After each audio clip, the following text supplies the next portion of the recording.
Bonjour! Aujourd'hui, je vais vous expliquer comment ça se passe la production orale au niveau A2. Si vous êtes au niveau A1, il y a déjà une vidéo disponible.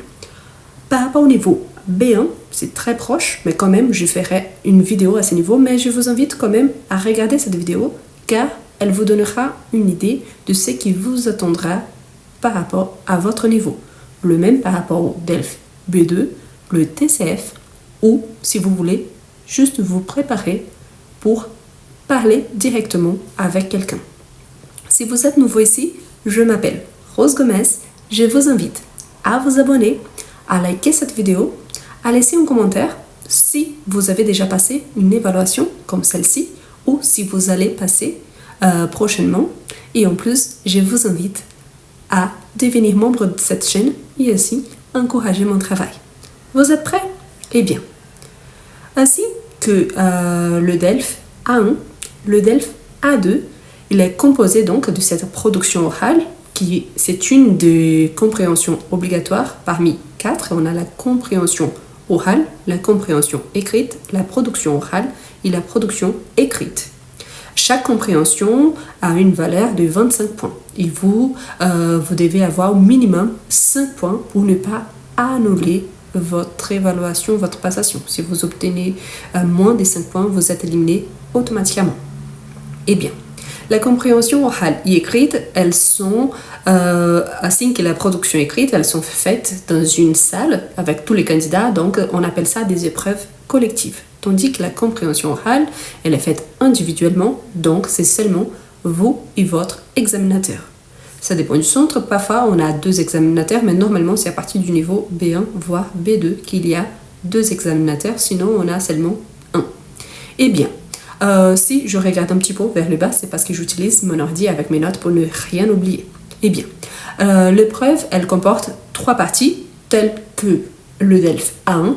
La différence, c'est le niveau exigé, c'est-à-dire vous donnerez plus d'informations et plus de détails par rapport à chaque tâche. Donc, il y a 3 parties, 3 tâches, et pour chaque partie, donc, une exigence différente. Donc, vous allez vous présenter au centre, quelqu'un va vous accueillir, et là, votre examinateur, il va se présenter, il va vous expliquer les règles, comment ça se passe, les temps de durée. Donc, ne vous inquiétez pas, tout est expliqué directement dans votre centre, mais sachez que vous avez normalement entre 6 et 8 minutes de passation et une préparation de 10 minutes. Donc, vous arrivez, la première partie, c'est un entretien dirigé. Pour cette partie-là, il n'y a pas vraiment de préparation, ce sont des questions ou des propositions que l'examinateur vous posera comme question ou vous proposera. On a un monologue suivi, c'est-à-dire qui est accompagné, et pour cela, donc, vous allez choisir 2 sujets normalement parmi 20. Donc, vous pouvez faire un tirage au sort, c'est-à-dire il y a 20 sujets différents et vous allez choisir 2. Il y a certains centres qui préfèrent d'avoir seulement 10 sujets, donc vous allez choisir 2 quand même. Après, je vais vous expliquer en détail.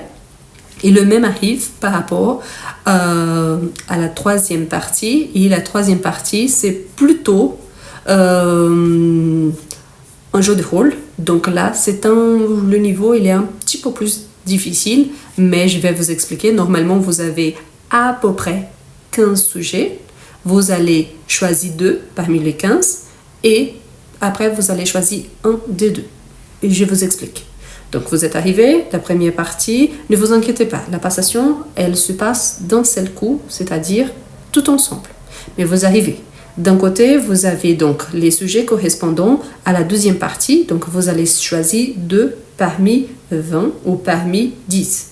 Vous allez choisir 2 au hasard, donc c'est un tirage au sort. Parmi ces sujets-là, donc vous allez regarder, tiens, j'aime bien ces sujets-là, non mais je préfère celui-ci. Vous allez garder pour la 2e partie.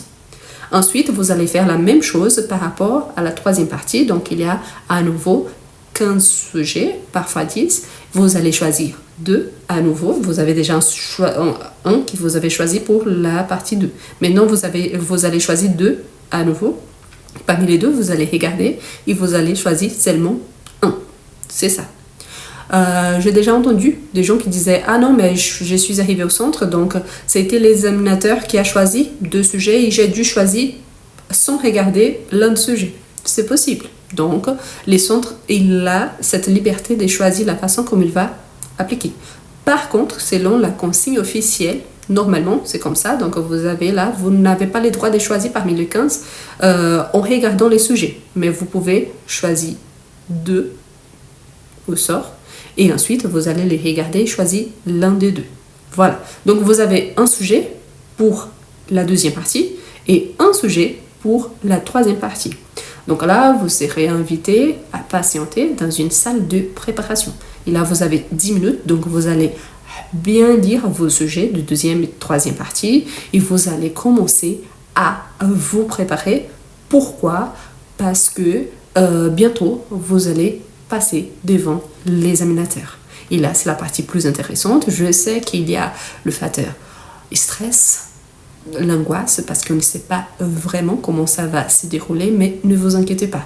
L'examinateur, il va faire le possible pour que vous vous sentez vraiment à l'aise, tranquille, tout va bien se passer. Et en plus, il va vous expliquer pas à pas ce qu'il faut faire. Bien évidemment, il ne peut pas répondre à votre place, mais tout le reste, ça se passe tranquillement.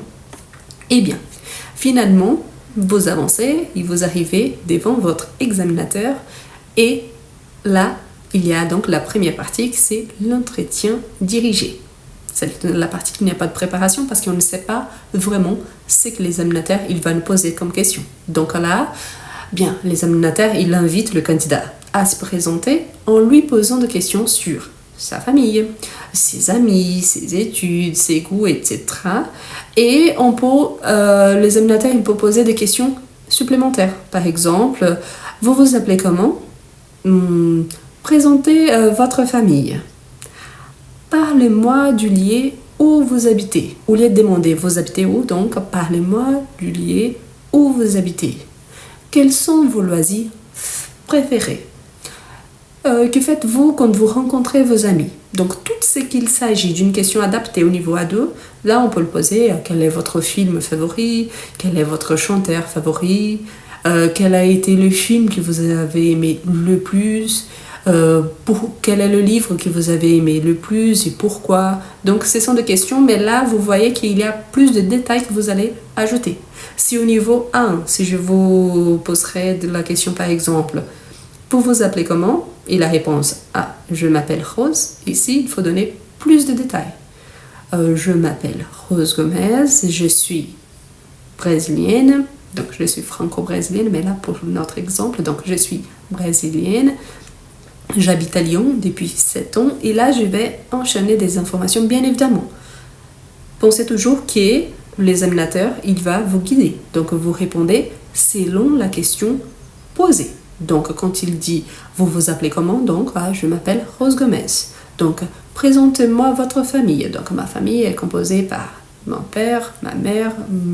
Donc là, il pourrait poser comment s'appelle votre père? Donc mon père s'appelle, là je donne le nom de mon père, il fait ci, ça. Donc il pourrait ajouter plus de questions dans le même sujet. Par exemple, votre père, est-ce qu'il est retraité? Est-ce qu'il travaille encore? Il travaille dans quel domaine? Ce sont des questions assez simples, de connaissances générales.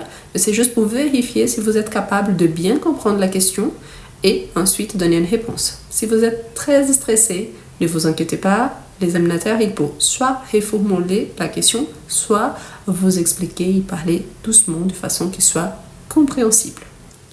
Ensuite, on a la deuxième partie. Il s'agit d'un monologue, c'est-à-dire que c'est plutôt vous, en tant que candidat, qui parlera. L'examinateur, lui, il va vous poser éventuellement d'autres questions, si nécessaire, s'il pense que vous êtes plutôt bloqué. Mais je vous rappelle que vous connaissez déjà votre sujet. Ce sujet, il est composé d'un thème, un sujet lui-même, plus une question que vous devez répondre.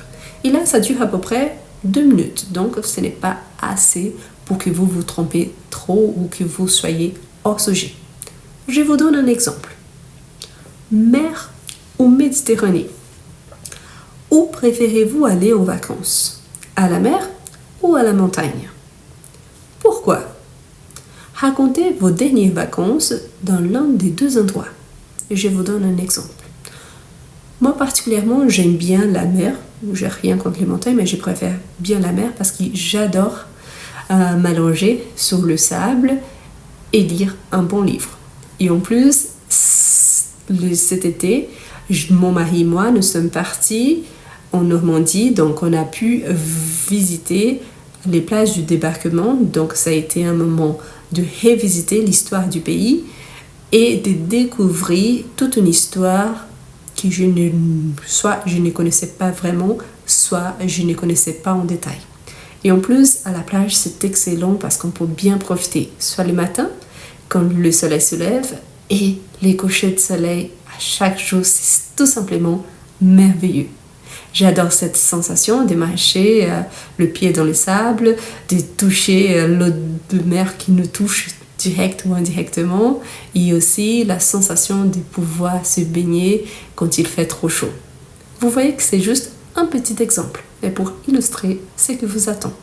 Là, bien évidemment, l'évaluateur, il va marquer votre hésitation, il va bien penser si vous avez bien réussi à développer les sujets. Mais je vous rappelle, ça dure à peu près 2 minutes. Donc c'est plutôt, ici, quand il demande de raconter vos dernières vacances, c'est de savoir si vous êtes capable de raconter un fait au passé et en plus répondre à une question sans être hors sujet. Et finalement, on a la troisième partie. Ici, c'est un exercice en interaction, donc c'est entre vous et votre examinateur. L'objectif, c'est toujours résoudre une situation de la vie quotidienne.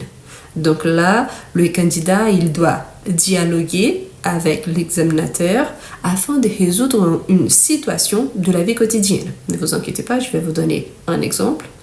Et il doit montrer surtout qu'il est capable de saluer et d'utiliser les règles de politesse de base. C'est là que c'est super important de penser aux petites règles de politesse. Je vous rappelle qu'il y a une vidéo qui s'appelle « Les salutations en français ». Je vais la laisser ici en haut. Donc, si vous ne connaissez pas, je vous invite à la regarder juste après cette vidéo-ci. Eh bien, je vous rappelle que normalement, pour les sujets, les genres masculins, il est utilisé pour alléger le texte, mais vous pouvez adapter selon votre besoin, c'est-à-dire que si vous, en tant que candidat, si vous êtes une femme, ou si votre examinateur, il s'agit également d'une femme. Donc, vous serez donc cette personne-là, qu'il y a une situation de votre vie, et l'examinateur, il joue un rôle également. Je vous donne un exemple. Recherche de logement. Vous allez habiter en France pour votre travail. Vous entrez dans une agence immobilière pour expliquer le type de logement que vous recherchez, nombre de chambres, jardin, etc. Donc, l'examinateur joue les rôles de l'agent immobilier et vous êtes le client. Quand on parle des politesses, donc, je vous donne un exemple. Oui, bonjour madame. Oui, ça va. Merci, c'est gentil. Donc, elle m'invite à m'asseoir et à me saluer. En fait, j'aimerais bien avoir des renseignements car très bientôt, je vais déménager à Lyon en raison de mon travail et je suis en train de chercher un appartement ici dans la région de Lyon 2 et j'aimerais bien savoir quels sont vos immeubles disponibles. Merci, c'est gentil. Ah bon, moi je cherche plutôt soit un T2 ou un T3 car j'aimerais bien avoir ma chambre séparée de mon ambiance de travail, le salon, ou alors, si possible, un T3. Bien évidemment, ça dépend de la valeur. Donc, pour avoir un bureau, parce que parfois, je sais que je ferai du télétravail, mais la plupart du temps, ça sera en présentiel. Ça serait en plus aussi un petit balcon, parce que j'aime bien profiter du soleil et du beau temps. Ah oui, merci, c'est gentil. Donc, vous voyez, ici, on n'a pas la partie de l'évaluateur, examinateur, mais quand même, je peux imaginer le dialogue que je suis en train d'avoir avec lui. Donc, ça dure à peu près entre 3 à 4 minutes. L'objectif, c'est ça. Donc, on va développer, on va poser des questions, on aura des réponses, on va remercier, on va dire s'il vous plaît, on va saluer quand on arrive, on va saluer quand on part, on va demander des renseignements par rapport à notre sujet et on va éviter d'être hors sujet. Là, comme l'examinateur, il en fait partie, donc c'est bien parce que lui aussi, avec ses questions, il va nous aider à nous concentrer et ne pas être hors sujet. Et voilà, c'est beaucoup plus simple de ce qu'on imagine, mais la différence surtout entre le niveau A1 et le niveau A2, c'est parce qu'ici, vous êtes plus indépendant et vous avez plus d'informations à donner. Bientôt, je vais vous partager le niveau B1. Jusque-là, je vous invite surtout, n'oubliez pas de liker la vidéo, de laisser un commentaire quelles sont vos difficultés et aussi si vous avez envie de recevoir un modèle par rapport à celui que je vous ai présenté. Si oui, laissez-moi un commentaire et je vais vous répondre en laissant la façon de prendre contact avec moi. De toute façon, je vous invite à regarder également, il y a déjà presque 800 vidéos disponibles, donc il y a énormément de matériel pour vous aider surtout les jours J. Merci beaucoup et à la prochaine!